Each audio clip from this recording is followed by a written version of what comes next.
Hello, everyone, and welcome to episode 10 of the Addiction Help podcast. Sort of a little milestone for us. We've Yeah, hit I know. episode 10. We're in double digits now of the Addiction Help podcast, where we discuss the latest in news, sports, and entertainment as it pertains to addiction recovery, and mental health. As always, for the first 9 and now 10th episode, I am your host, Dan Hauser, and with me all along the way, as always, has been Jessica Miller.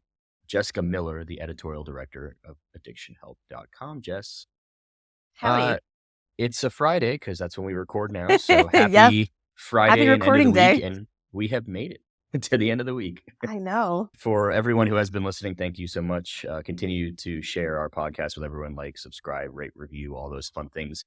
We're returning back to more of a kind of traditional format this week. Our topic of discussion is going to be benzos and Xanax, and we're going to just kind of start with a brief discussion with Jess, and then we're going to get into kind of the reason why we picked that as this week's topic, and that was the recent Netflix documentary that came out about a week or so ago, maybe, I believe. I don't know the exact date it was released, Yeah, I but don't actually either. But yeah, it was take your about, pills, Xanax yes. is what it's called. So, Yeah. but right off the gate, Jess, obviously we talk a lot about all the great work you do for addiction help and all the great resource pages. So if you just kind of want to take a couple minutes to just either share with or refresh the audience's kind of memory on benzos and how everything Sure. works with those, including Xanax, the floor is yours. Love to. And interrupt me at any point if you've got questions or think that, clarity or clarification would help. Um, okay, so benzos are benzodiazepines. And so some really common brand names that people listening might be used to hearing would be Xanax. Also, there's Ativan, Klonopin, Valium. But so they are all benzodiazepines, which those are sedative medication. They do something in your brain that basically, trying to like explain this in layman's terms, because if you want to get into the real nitty gritty, you can obviously Google it, you can go to our site, but just for people listening, benzos work by sedating your brain, by calming you. And that's why they are so commonly prescribed for anxiety disorders, but also they can be used to treat insomnia, um, depression sometimes, muscle tension, alcohol withdrawal, even seizures. And so because of how it interacts with the brain, it basically it has to, if you want me to get like scientific for those who are nerdy like me and like love to know the specifics, it is essentially stimulating your receptors called your GABA receptors. And they are responsible for producing dopamine. And dopamine is one of the natural feel good chemicals that our brains make on a day to day basis. You guys, if you've listened to us for a while, you know that Dan and I both have ADHD, although it expresses differently for both of us. And one of the hallmarks of ADHD is our brains don't manage dopamine like ordinary folks' brains do, just as an aside. And so dopamine is that part of your brain that after you accomplish something, for example, let's say you finish a chore or you're done with your homework or you have just completed a task and you get that little like feel good chip on your shoulder, like, that completed feeling. That's dopamine. For a lot of people, strategies that gamify tasks, games that have checklists, people that like checklists, a lot of that is dopamine. So, that's what's happening in your brain. And benzodiazepines increase that dopamine. So, not only does it help you feel good in that sense, it also helps calm you down. So for people, and we'll get into this, I think, a little bit later, but for people like me who have a diagnosed anxiety disorder, who might start experiencing a panic attack. So our bodies are, adrenaline has released, our heart's racing, our body thinks that we are about to fight or need to run for our lives. Again, we'll go into more detail later. Benzodiazepines work by taking us from this threshold of energy and calming us back down. People who take benzodiazepines to abuse them, however, are often taking them to feel euphoric, to feel sedated. Benzos do also impact your inhibitions, kind of like alcohol. Like my dad likes to call it, alcohol is liquid. What does he call it? Liquid talent. Because when you have a couple of drinks, it Liquid it courage that's another liquid one that courage. people Yep, he usually use. calls it Yeah, liquid yeah. talent or liquid dance skills. If that Um, works, yeah, yeah.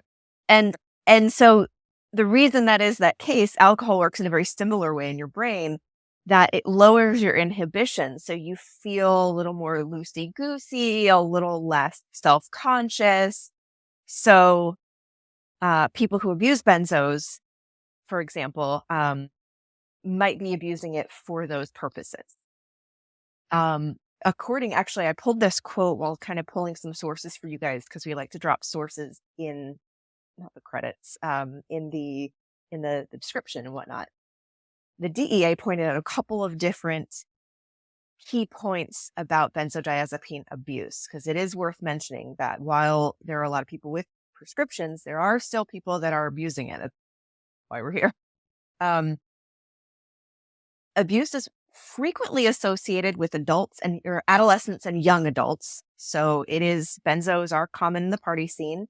There are a lot of, especially in the last decade, a lot of uh, rappers, musicians, etc., that sing about benzos. There is literally one, Lil Xan, which is short for Yep. Little Xanax, because Hmm. he used to take them a lot. Um, It's also benzo abuses, and this surprised me. I actually didn't know this.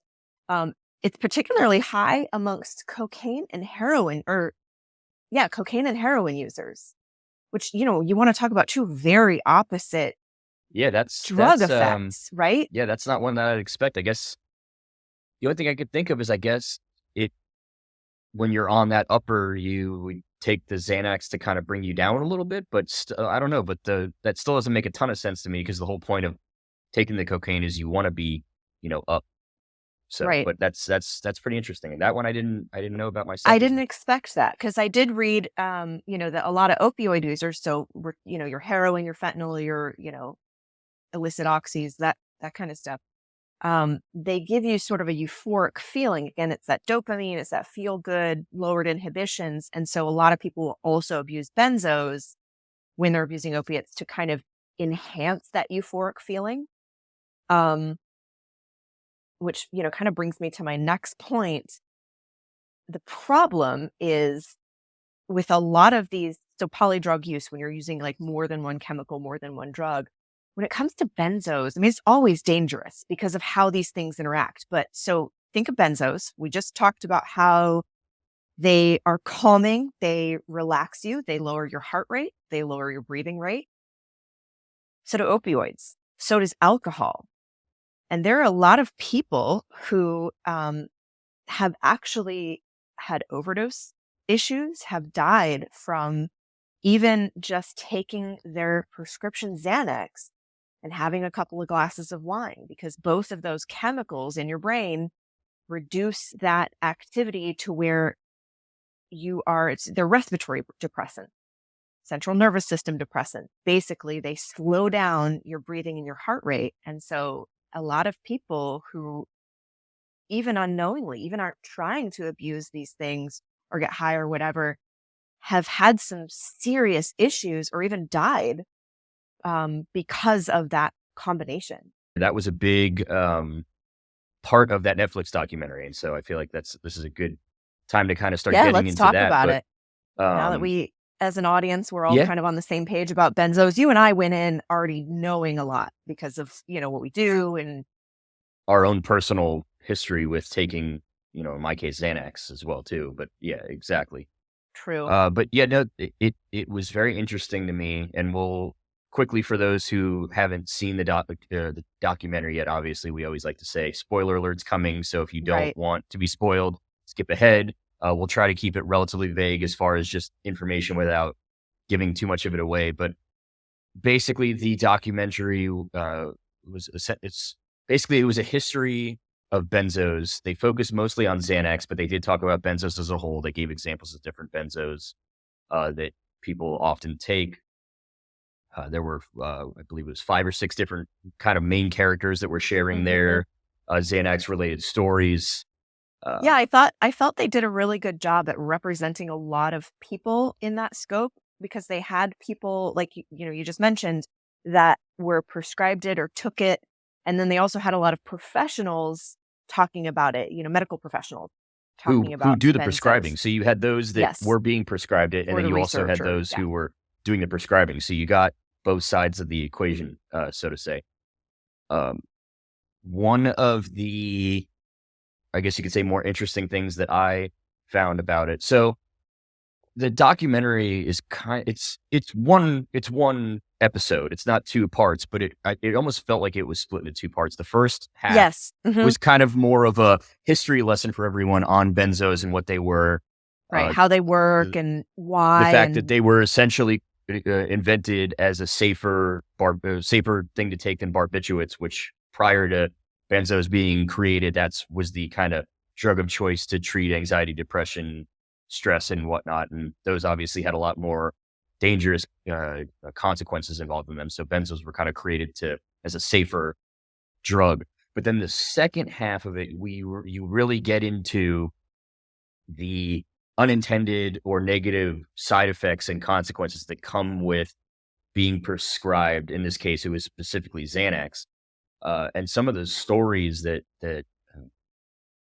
some of the quote unquote main characters shared. I don't know if maybe it just hit harder or closer home for me because as listeners know, obviously I have a very open and honest relationship with how Xanax was for me. But I thought back specifically to one of the main characters, John, who yeah. he dropped the amount of Xanax he was taking by a half of a milligram. So think Right. about And how small that is.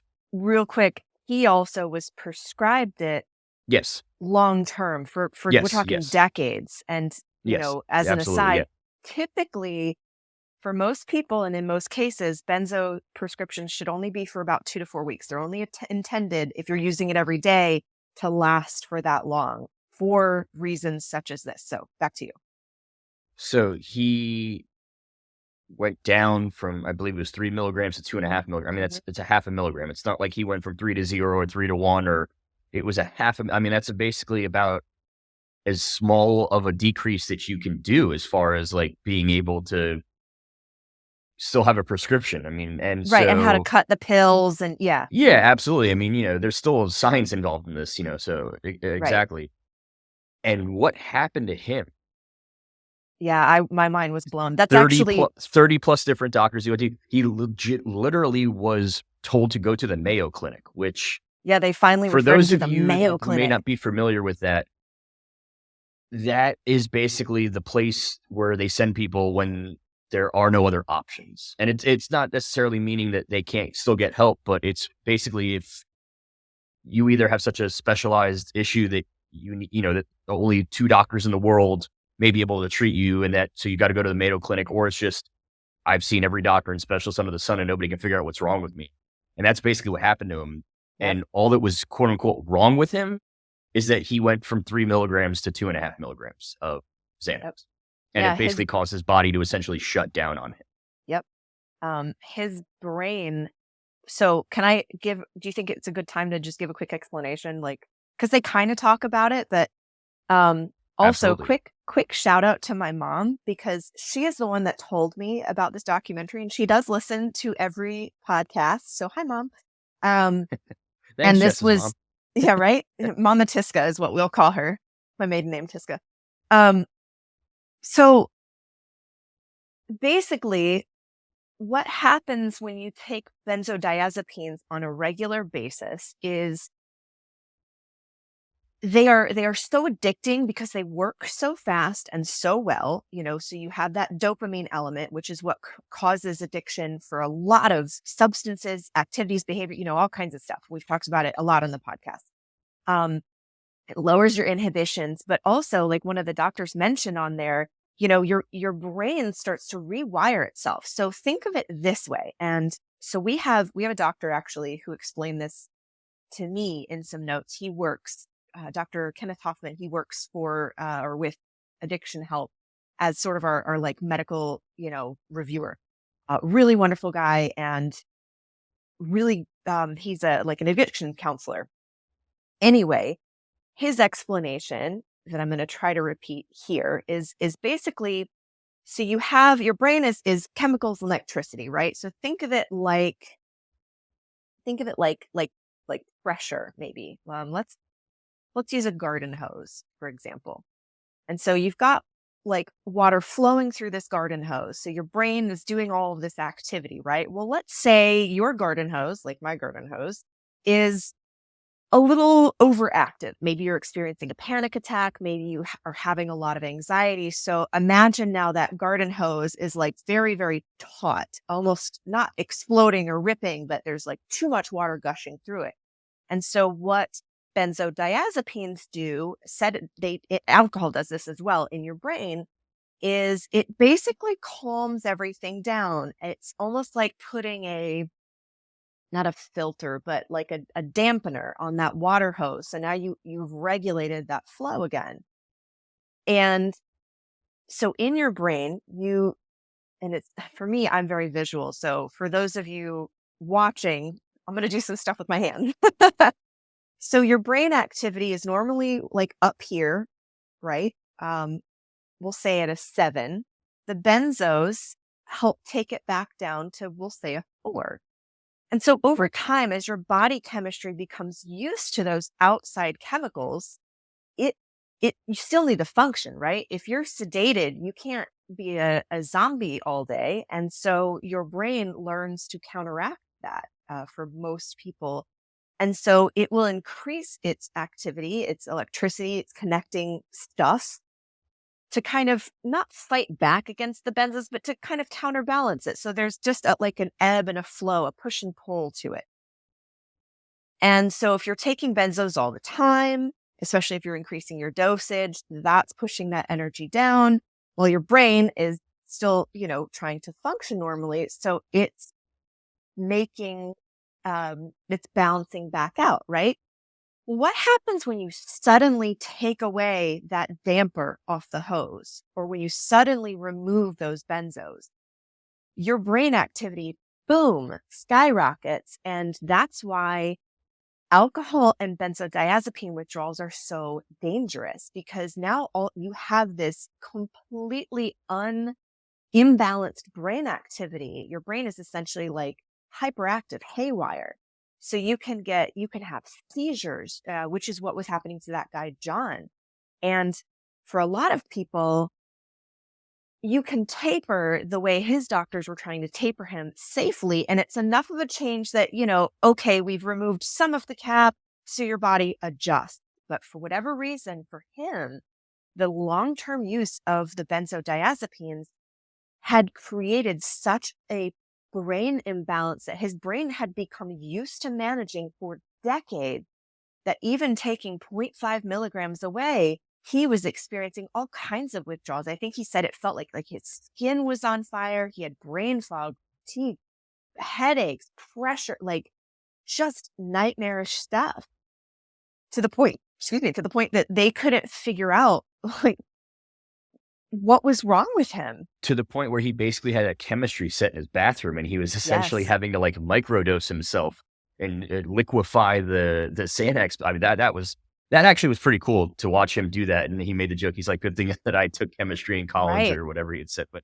it's true. I mean, like that's literally how desperate he eventually got to try to Yep. just feel normal again.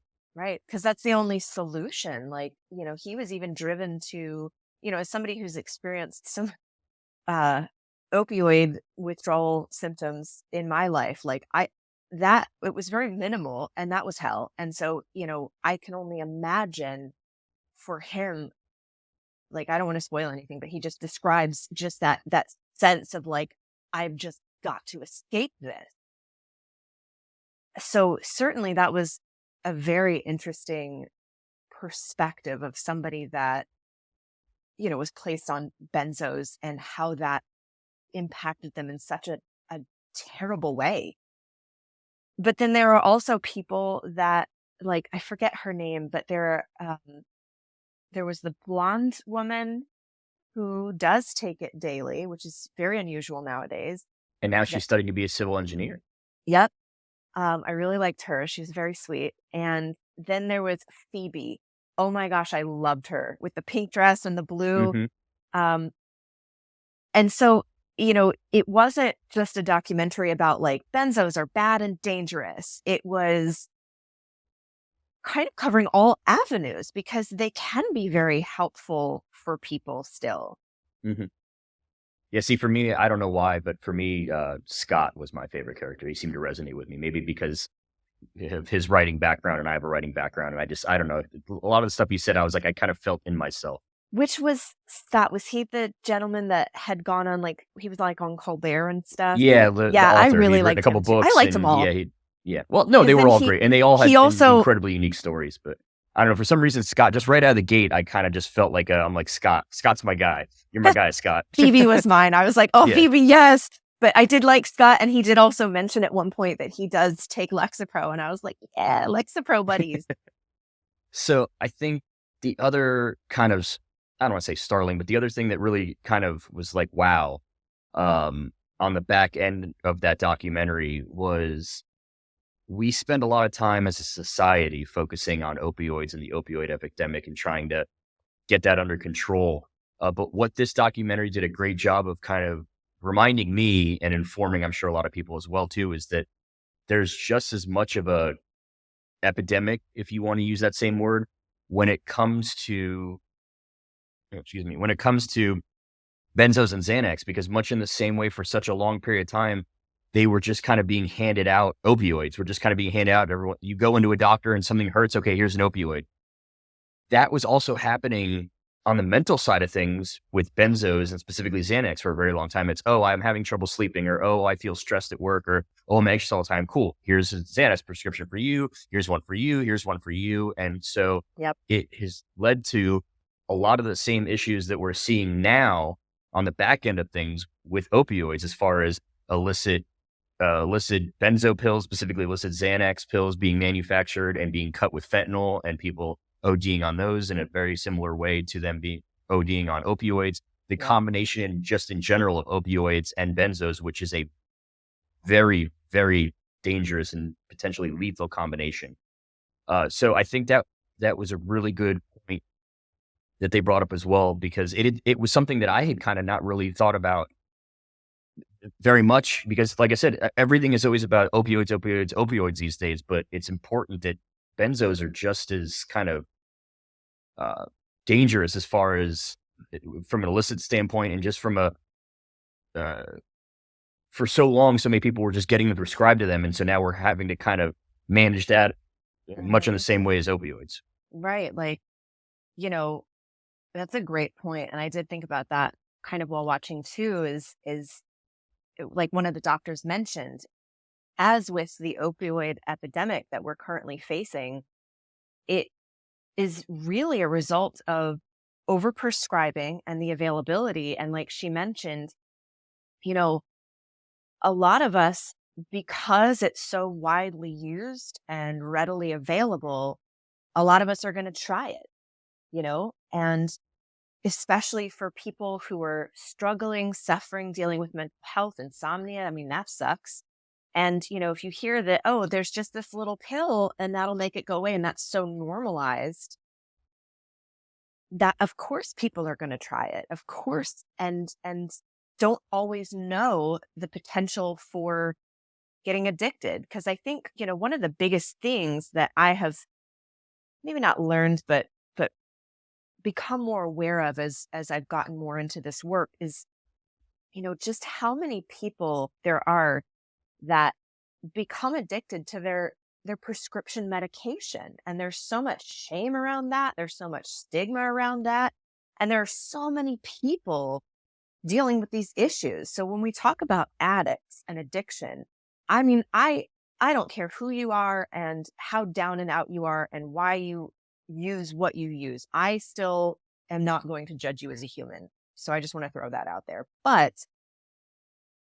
culturally, I think there is this image of addicts as this selfish person who doesn't care about themselves or others and is just, you know, trying to have a good time, no holds barred, no consideration.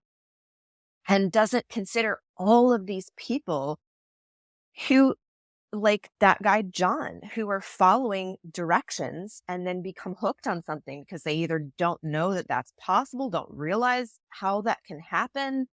And that just, to me, is why it's so important for us to do this work and to talk about it.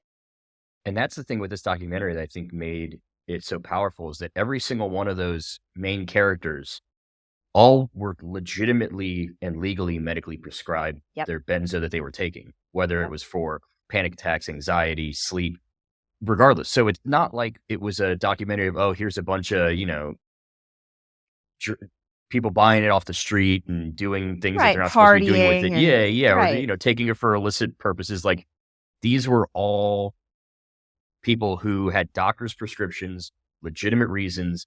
It was a treatment, and it was helping them. Like, Yes. for all the negative talk about it and all the bad things that they were experiencing, tr- the general consensus for most of them was it truly does and did help me.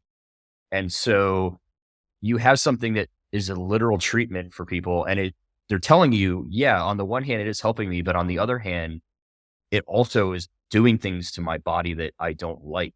And so it's an interesting concept. And that was another thing that resonated with me, because when I was being prescribed Xanax, it was for legitimate reasons, and it was treating me, and it was doing its purpose, and it was doing what it was supposed to be doing. But at the same time, it was making me feel ways that I didn't enjoy. And so it got to a point where it's like, do I want to keep taking this and keep Right. feeling the way I'm feeling, but knowing that my stress and anxiety levels are down and I can sleep better? Or do Right. I want to give this up because I don't like the way it's making me feel anymore, knowing that my stress and anxiety is going to come back and I might struggle to sleep again? So the cost benefit analysis, and they took you through that. It kind of I don't want to say in real time, because obviously it was filmed, but Yeah, the but it way was that set up very well. Yeah. the way it was edited together, and then the way they explained it, each person kind of took you through their mindset of, this is why I chose to do it or not do it, or this was what was going on. I think this might be a good segue for us to talk a little bit about our experiences with it. So, what about you? Like, you mentioned you didn't like how it was making you feel. And so what was it that Xanax was doing? Was that part of it was making you feel like a zombie Well, thing, do you think? just a quick kind of recap for new listeners Yes. who Okay. may not have listened to previous episodes. So Fair. I was on ADD medication from the age of however old you are in like first grade through high school. Like 7 or 8, I think. Yeah, 5 or 6. I don't know. I had a young birthday, 6 or 7, whatever. For a very, very long time, for 10 plus years. And so as I got older, which now we've also learned, because we have research and studies that show this, that when you start to develop anxiety and panic disorders and those types of symptoms where a benzo would treat that, it tends to start um, late teenage years, early adulthood years is when you start to, for whatever reason, that's when your brain is developed enough to kind of identify that it has those problems. So as I got older into those adolescent and teen years where that would start to develop, I started, whether it had anything to do with the fact that I was on ADD medication or not, or if it's just because I was getting to that age where my brain was developing that way, I started to um, suffer from stress, anxiety, all those, check off all the boxes that essentially benzos are used for. So, Right. you know, it, so essentially I was then put on Xanax to counter what the Adderall was doing. So it was essentially, I was on a pill to counter a pill, but Right. the Because side effects of one pill. Adderall is a stimulant, without getting into it and how Yeah, that works in the brain. It can be very beneficial for people with brains like ours. And so yeah, stimulants, one of the side effects, if you're like a person who drinks coffee and you start feeling, oh, I'm a little jittery, like that can be an anxiety exactly. But trigger. So yeah, imagine it's not just when you drink coffee, it's 24 hours a day and there's no way to shut it off, right. That sounds essentially, unless you awful. take a benzo that will calm you back down a little bit. So fast forward, senior high school, 17 years old, I just basically woke up one morning and was like, I'm taking pills to counter pills. There's a really easy solution to this. I just stop taking everything, and then I don't have to take anything to counter anything else. And so once Because you were again, also dealing with feeling like sluggish and foggy and well, zombie-ish and muted and exactly. yucky. And you didn't take them during the summer. So during extended time periods off from school, whether it be the summer, Christmas break, whatnot, I was not taking them. It was just strictly to help me with school. So I knew, and I think that also helped me one morning realize it, because unlike many people who they've been taking pills for so long, they don't kind of remember who they were before they started taking the pills. Like, I had constant reminders of who I am when I'm not medicated.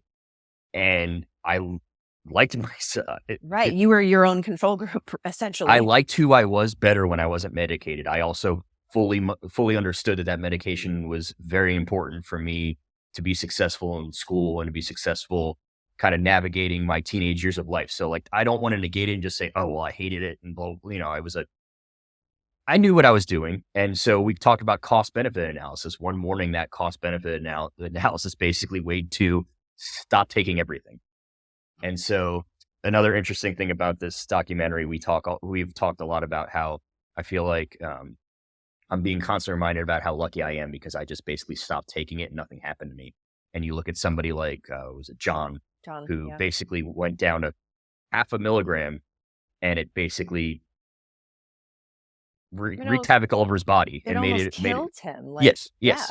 Exactly. And I just stopped cold turkey and nothing happened to me. So once again, do not try this at home. I say this every time. Tapering exists for a reason. There are doctors that specialize in being able to help you taper. So please don't do what I did. I once again got very lucky. All these times when I watch stuff like this or hear stories, it kind of reminds me that, yes, something really bad should have happened to me and didn't.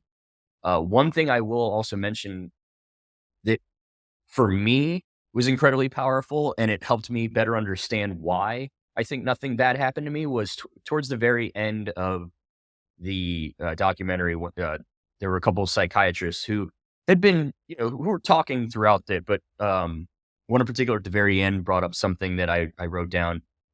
And essentially what she said was, as you get older, it can be tougher on the body and the brain to taper off of it and not have severe effects.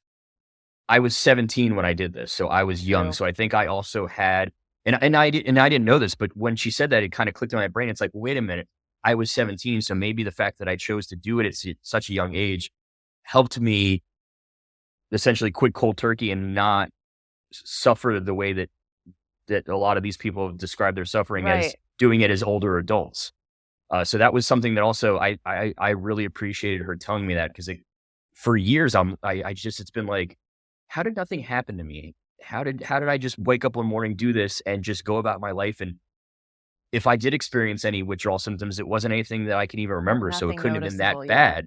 So that was, I really appreciated that she mentioned that, because it kind of was like, oh, well, this maybe explains a little bit more of the fact that I just kind of did it and nothing really happened. So I did find that interesting. I did appreciate that was brought up as well. Right. That just goes to show too, though, like the spectrum of how these chemicals, these medicines, these drugs, whatever that we put into our bodies, we still have very unique chemistry in a lot of ways.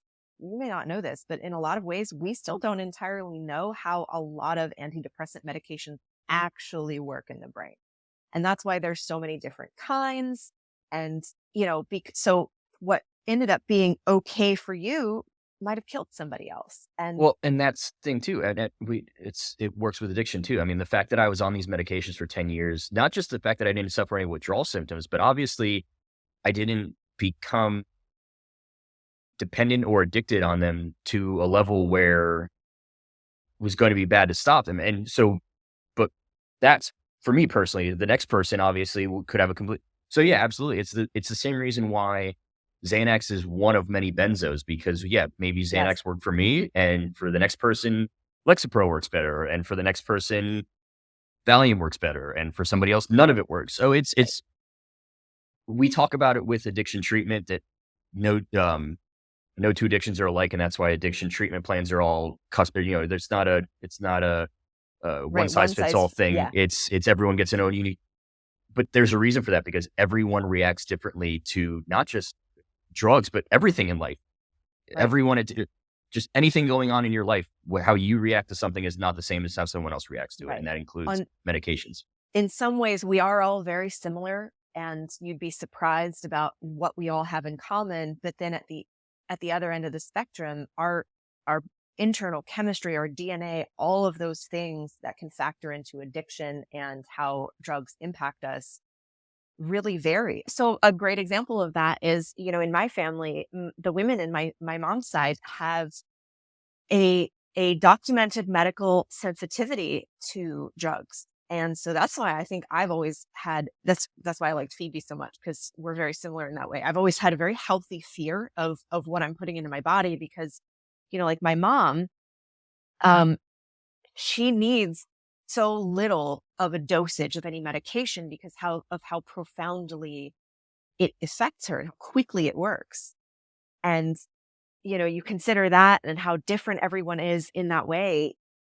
It's just, again, it goes back to like, why risk it, honestly? So here's your ad for like, just don't do drugs. Just don't try it. It's not worth it. Like, what if you're one of the weird ones like me? Um, But also, again, like in John's case, most people are able to taper with a doctor plan, just like he was. And now he's doing chemistry in his bathroom. And it's probably going to take him years to get off this If Xanax. ever, if there, I mean, there's a chance he might Truly. you have to stay on it for the rest of his life now. I mean, you don't even Right. know, and not necessarily because he wants to, but because it's the only way to keep his body from basically shutting down on him again. Yes. So did you want to add anything else about your Xanax No, experiences? I think that was basically it. It was just I was in a really unique situation, and that I was being prescribed as a way to counter side effects from something else that I was being prescribed, and so yeah, we touched on it in that Q&A that you did with me. You just it got to a point where I just said I'll live with this and I'll figure out another way that I can deal with this, but I don't want to be medicated anymore. Yeah. I know you also, like myself, have a unique relationship as far as benzos go. If you'd like to Yeah. share any of that, obviously, we always say that whatever you feel comfortable with is great, and if you don't, also great. But if there's anything you would like to share Yeah. as far as Yeah. your I'd love unique to. stories with it, So I'm a very open book when it comes to mental health. And so I will say just my brief brand story. I around, like you said, around 16, 17, my junior, senior year of high school, had a lot of like chaotic things going on. I was dealing with what I now understand with some PTSD from, some trauma I experienced as a kid, not my family. So don't freak out, any family that's listening that's like, oh my God, what'd your parents do to you? No, not that. um, and so that's when it really started showing up and I didn't fully know what it was. And I started therapy when I was like 18, 17, 18. So it's always been off and on a part of my life. I think therapy is so valuable and truly, I wish everyone could have it, really. Just as an aside, your brain is an organ and we see doctors for all kinds of other organs. So like, why not? Anyway, I well, no, shouldn't really quick soapbox too. too much. No, really quick too, though. But there was a lot of valuable information about therapy and the use Hmm. of therapy along with medication when talking about in that documentary with Xanax. And so I thought that was Yes. also really. I forgot to mention that earlier, but I thank you for jarring my memory. That was also Yay. some really great points of information, especially that one therapist who was trying to reach out to men of color specifically because they Yes. were I very much loved her. under I don't want to say undervalued, but they were going to therapy, and so she specifically reached out to them to try to get them in for help. And uh, from listening to her speak, it sounds like she had success doing it. But anyway, sorry. Back to your story. No, that's fine. We both do have ADHD, so it's almost like us Ping segueing pong, is ping pong. kind of a thing. Um, so yeah, so I've been in and out of therapy, and I knew growing up that I don't want to put this person on the spot. So someone I'm related to that I'm close with, um, had taken medication for mental health, and to my family's credit, both my immediate family and my extended family, it's always been very open, and so I appreciate that I have come from a lot of people where it's not seen necessarily as shameful to have a weird brain and to get help for that.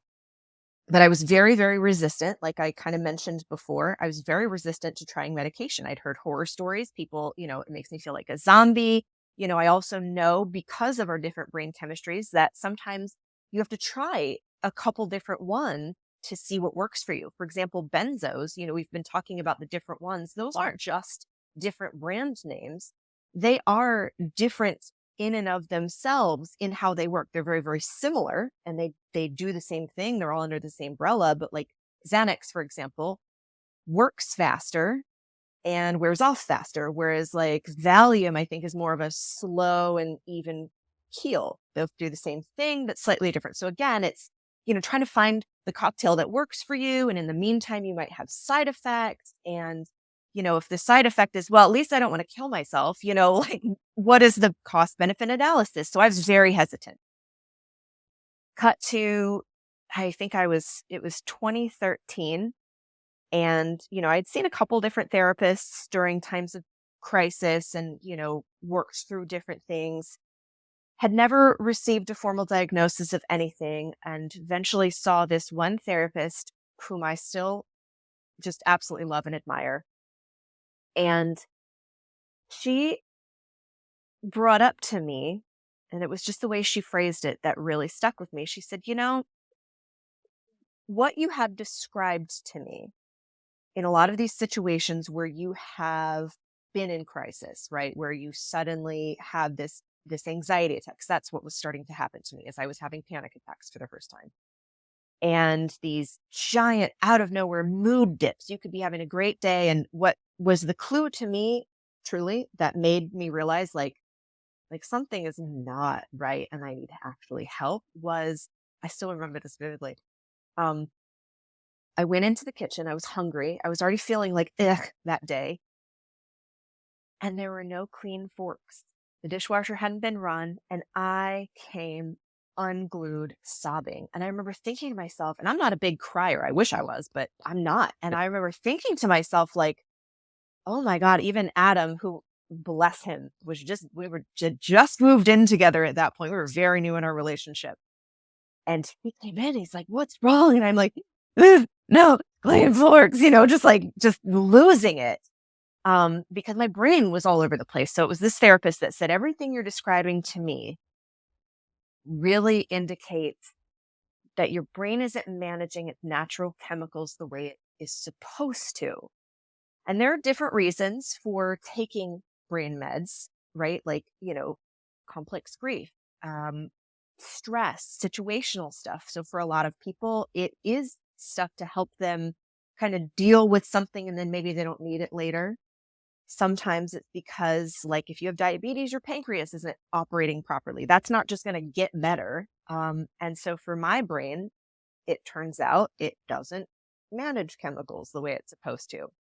So it was never actually about the forks. It wasn't. It was not. And it wasn't anything situational going on in my life either. And so she prescribed me Lexapro. That changed my life. And around that time, she did give me a prescription for Xanax, but she was very careful to say, these are as like for emergency basis only. And so to this day, I do still take Lexapro. It is immensely helpful for me.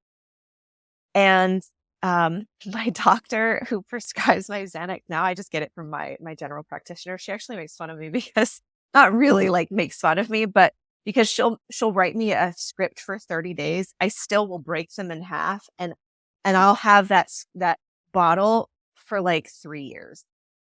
I need them so infrequently. And for me, it's those moments of if I'm having a panic attack, or sometimes, because brains just do be like that, sometimes I'll just have a day where I'm just anxious all day and it gets to a point where it's just so distracting and so debilitating. I'm like, okay, I've tried these other things. Let me finally take a Xanax. And so that is how I use them and how they are helpful to me. Well, and it's like what Scott said too, is sometimes with the way our brains work, just knowing that you have them on you Yes. is enough to work through whatever you're doing because okay, I have something in my pocket or my purse or on me right now that if things were to go south and get really bad, I can take it and I know I'll feel better. And sometimes just your brain knowing that it's there and available is all it needs to kind of almost calm itself down, which sounds a lot like what you experience on your end, where you just knowing that it's there makes you feel more It comfortable does. and better. Well, and again, it's different for everyone. And for me personally, I do see a lot of value in trying to work through anxious situations. Again, I'm very hesitant to be medicated because I don't like how it makes me feel a lot of the time. Even if it makes me feel better, there's still like, I don't know, maybe I'm just stubborn. But this is something they talked about in the documentary too, about one of the potential issues is, it's okay as humans to be uncomfortable, to be anxious, to feel sad. We don't want to never feel those things. And it's good to feel those things and work through those things. And so for me personally, sometimes I'm like, oh, why am I going to take a Xanax if this feeling is going to go away in 10 minutes or even an hour on its own? Why waste it?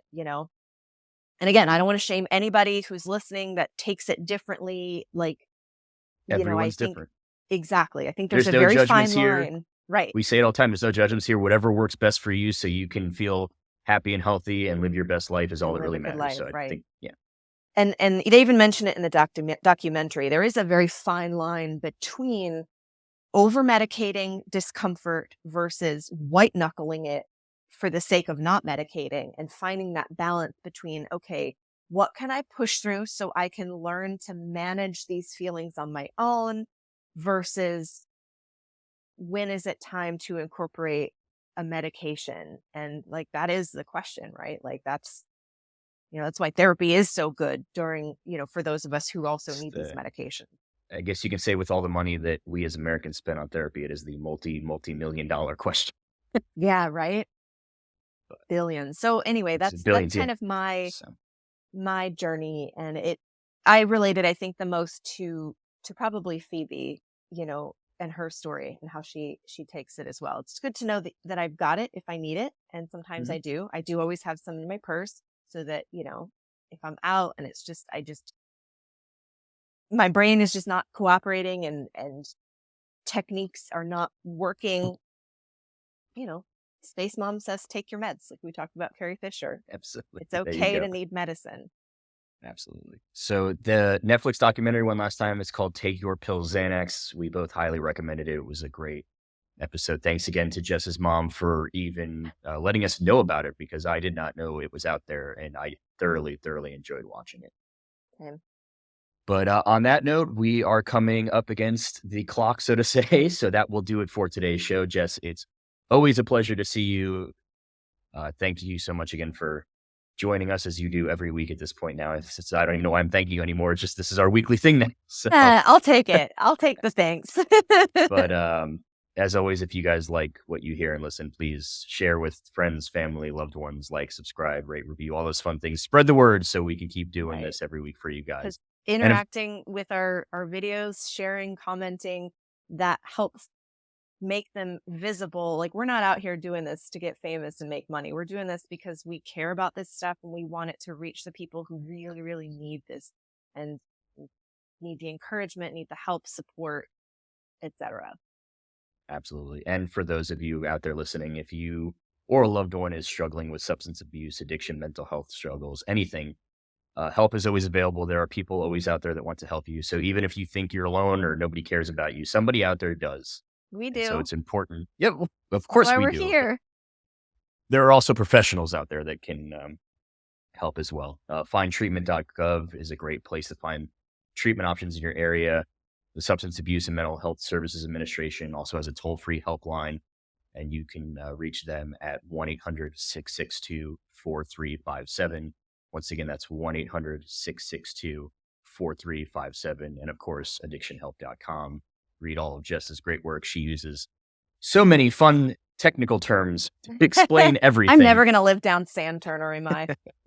In a probably not. At least not anytime soon. Maybe one day. But she's doing great work there, providing amazing resources, amazing information, valuable information for everyone.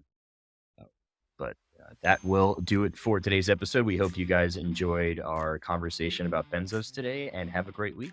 And we will talk to you next week, everyone. See you later.